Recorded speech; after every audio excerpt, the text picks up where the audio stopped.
The Human Comedy, 1943, MGM. In the spring of 1943, as the Second World War raged overseas, Metro-Goldwyn-Mayer released a film unlike any other wartime picture. It had no battle scenes, no tanks rolling across Europe, no fiery speeches.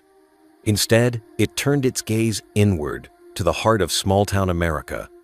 The Human Comedy, adapted from the writings of Armenian-American author William Saroyan, told the story of ordinary people enduring extraordinary times.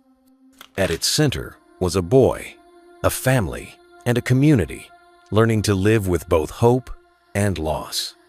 The story unfolds in the fictional town of Ithaca, California, a place meant to represent the quintessential American homefront. Mickey Rooney plays Homer McCauley, a teenage boy who takes a job delivering telegrams to support his widowed mother and siblings, while his older brother Marcus serves in the military. At first, Homer enjoys the work, riding his bicycle through the town's quiet streets. But the telegrams he delivers carry news from the front, and all too often, those messages bring heartbreak to families who open their doors with trembling hands. Mickey Rooney was only in his early 20s when he took the role, but he was already one of MGM's biggest stars, known for his Andy Hardy series, and for musicals alongside Judy Garland. The Human Comedy gave him a chance to show another side of his talent. His Homer was earnest, vulnerable, and deeply human. Critics praised Rooney's performance, calling it one of the most mature and sensitive of his career. Alongside him, Frank Morgan, beloved as the Wizard in The Wizard of Oz, played Mr. Grogan, the aging telegraph operator who becomes Homer's mentor. Morgan infused the character with warmth and melancholy, reminding audiences of the fragility of life. The supporting cast, including Donna Reed as Homer's sister Bess, added to the film's portrait of a family both ordinary and extraordinary. The film's emotional weight came from Saroyan's vision. He had originally written The Human Comedy as a novel, publishing it simultaneously with the screenplay. His words emphasized compassion, community, and the idea that even in times of great suffering, humanity's resilience shines through. MGM producer Clarence Brown directed with restraint, avoiding sentimentality even as he leaned into the quiet poetry of small-town life. When The Human Comedy premiered, audiences responded with tears and gratitude. The New York Times praised it as a warm and eloquent picture of American life, while Variety called it a hymn to the home front. The film went on to earn 5 Academy Award nominations, including Best Picture. William Saroyan won the Oscar for Best Story, though he famously clashed with MGM over creative control. Despite the disagreements, the film captured the essence of his humanistic vision. Ministry of Fear, 1944, Paramount. The camera opens on a quiet English fairground, where a man guesses the weight of a cake. It seems an innocent game, but within minutes, the prize becomes the key to a deadly conspiracy. Such was the genius of Fritz Lang, the German émigré director who transformed paranoia into cinema. In the year 1944, Paramount released Ministry of Fear, a noir thriller steeped in shadows and suspicion. Though often overlooked beside Lang's earlier masterpieces, it remains a hidden gem of the 1940s, a reflection of a world caught between trust and terror. The film begins with Stephen Neal, played by Ray Milland, a man recently released from a mental asylum. Hoping for a fresh start, he stumbles upon a village fete and wins a cake at a charity stall. What he doesn't realize is that the cake conceals secret microfilm coveted by a Nazi spy ring. From that moment forward, Neal is thrust into a labyrinth of espionage, deception, and moral uncertainty. Each person he meets could be an ally or a traitor. Ray Milland, who would win the Academy Award just a year later for The Lost Weekend in 1945, brought vulnerability to the role. Unlike the hard-edged detectives of typical noir, his Neal is weary, tentative, almost broken. He is a man struggling to reclaim his life, only to find himself ensnared in forces far larger than his own past. This quality made the film distinctive. Its hero was not confident, but uncertain, a reflection of wartime anxieties. Fritz Lang's direction gave the story its pulse. Having fled Nazi Germany in the 1930s, Lang carried with him a deep distrust of authority and a fascination with hidden networks of control.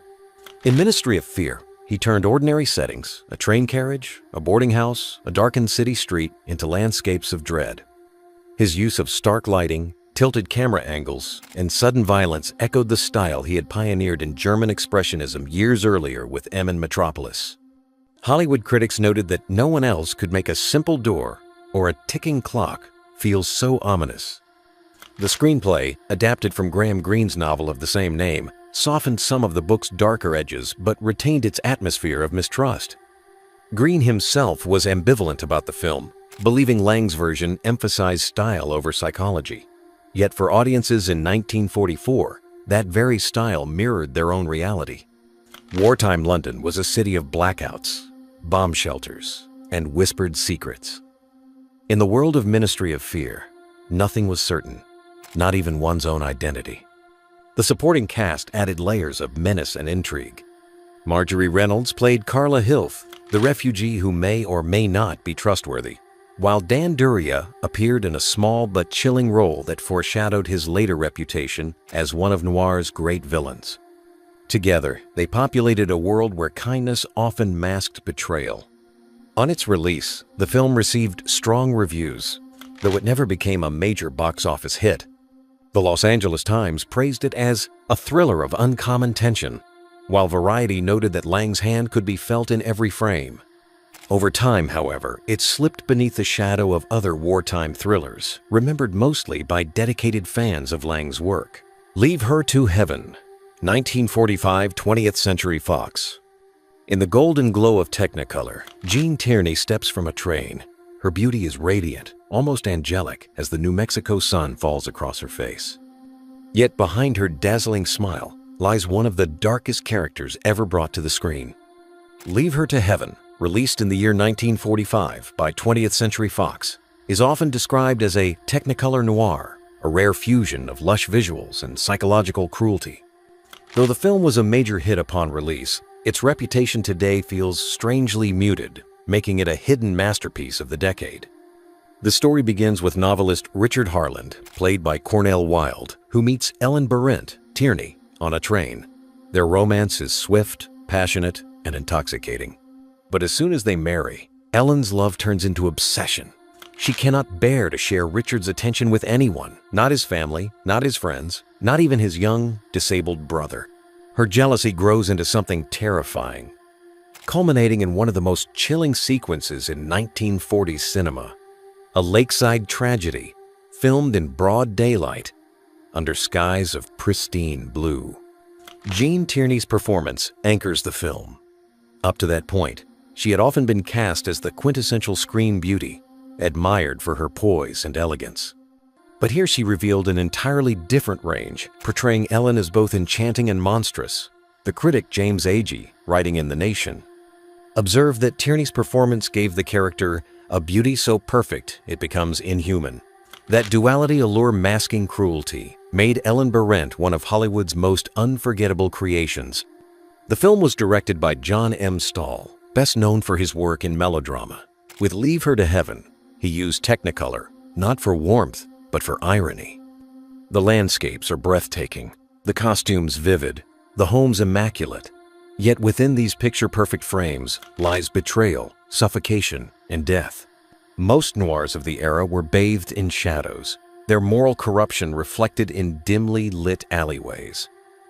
Stahl dared to set his tragedy in blazing sunlight, making Ellen's actions even more disturbing. Cornell Wilde and Jean Crane, who played Ellen's cousin Ruth, offered steady performances, but they were largely eclipsed by Tierney's commanding presence. Darryl F. Zanuck, the powerful head of 20th Century Fox, reportedly championed Tierney for the role, believing she could embody both glamour and menace. He was right. The film became one of the studio's biggest hits of the year, earning nearly $5 million at the box office. Critics, however, were divided. Some dismissed the plot as implausible melodrama, while others hailed it as a bold departure from standard noir. What none could deny was Tierney's brilliance. She received an Academy Award nomination for Best Actress, ultimately losing to Joan Crawford and Mildred Pierce. Yet many later critics have argued that Tierney's performance was the more daring a vision of obsession that felt both intimate and mythic. For audiences in 1945, Leave Her to Heaven also reflected deeper anxieties. The war was ending, and soldiers were returning home to rebuild domestic life. But beneath the idyllic dream of family and stability lay fears of control, betrayal, and possessiveness. Ellen Barrett, with her suffocating love, embodied those fears in a way few characters ever had. The Strange Love of Martha Ivers, 1946, Paramount. On a stormy night in a Pennsylvania mansion, a young girl's act of desperation sets off a chain of secrets that will haunt her for the rest of her life. Released in the year 1946 by Paramount Pictures, The Strange Love of Martha Ivers is a noir drama that combines greed, guilt, and the destructive weight of the past. Though remembered today mostly for introducing Kirk Douglas in his screen debut, the film deserves recognition as one of the most complex and psychologically layered hidden treasures of the 1940s. The story begins in 1928, with young Martha accidentally killing her domineering aunt during a heated argument. To protect her, Walter O'Neill, the timid son of the town's district attorney, and his ambitious father conspire to cover up the crime. From that night forward, Martha and Walter are bound together by a dark secret one that will define their lives. Years later, in 1946, Martha has grown into a powerful and calculating woman, played with intensity by Barbara Stanwyck. She has married Walter, now the district attorney, portrayed by Kirk Douglas in his first screen role.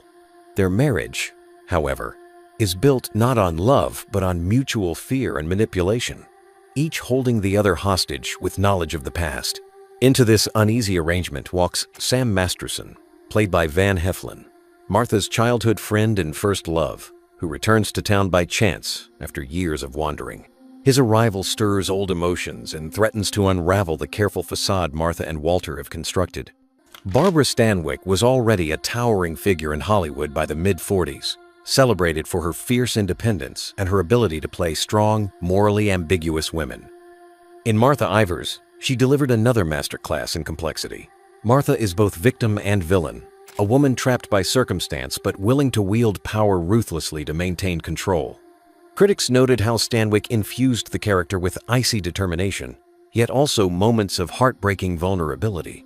Kirk Douglas, just 29 years old, astonished audiences with his portrayal of Walter O'Neill. Far from the tough, commanding roles he would later embody, his Walter was weak, insecure, and eaten alive by guilt. In later interviews, Douglas admitted he worried his role was too small, but critics praised his performance as astonishingly assured for a newcomer. The New York Times noted that a new actor, Kirk Douglas, makes a strong impression as the weak-willed husband, an observation that proved prophetic as he went on to become one of Hollywood's greatest stars. Van Heflin brought grounding to the story as Sam, the outsider whose presence forces Martha and Walter to confront their buried sins. His chemistry with Stanwyck suggested both nostalgia and danger, making it unclear whether Martha's feelings for him were rooted in love or in the desire to manipulate. Director Louis Milestone, who had won 2 Academy Awards for All Quiet on the Western Front and 2 Arabian Nights, handled the film with moody precision. He used shadow, storm, and architecture to symbolize the weight of secrets pressing down on the characters. The crumbling mansion, looming on the hill, became as much a character as the people who inhabited it. Upon its release, The Strange Love of Martha Ivers received strong reviews and box office success, though it never attained the iconic status of other noirs like Double Indemnity or The Postman Always Rings Twice. Over time, however, it has been reappraised as a work of great psychological depth. Film historians now view it as a parable about the American dream, corrupted by greed and guilt. Letter from an Unknown Woman, 1948, Universal. It begins with a man preparing to flee. Stefan Brand, a once famous pianist now reduced to cynicism, is about to leave town to avoid a duel. But before he departs, a letter is delivered, a long, heartbreaking confession from a woman he barely remembers. As he reads, her story unfolds, and with it, the weight of a love he never truly saw. This is Letter from an Unknown Woman, released in the year 1948 by Universal Pictures and directed by the Austrian master Max Ophüls. Though it received little recognition at the time, today it is regarded as one of the most haunting romantic dramas ever filmed. The woman of the title is Lisa Berndl, portrayed with quiet brilliance by Joan Fontaine.